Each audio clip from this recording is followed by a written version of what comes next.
அவர் சொல்வாரையானால் அல்லாஹ் அவரை வன்மையா கண்டிக்கிறான்.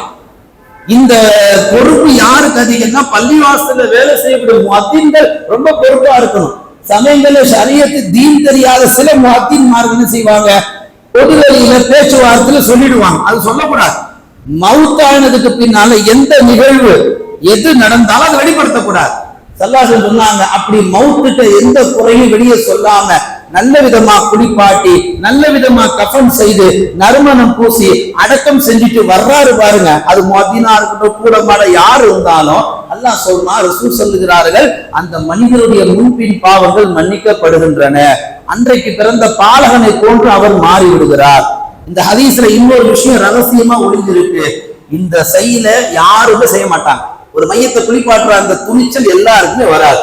அந்த துணிச்சல் யாருக்கு வருதோ அவங்க இந்த ஹதீஸை பின்பற்றி நடந்தே ஆக வேண்டும். குறைகளை வெளியே சொல்லக்கூடாது.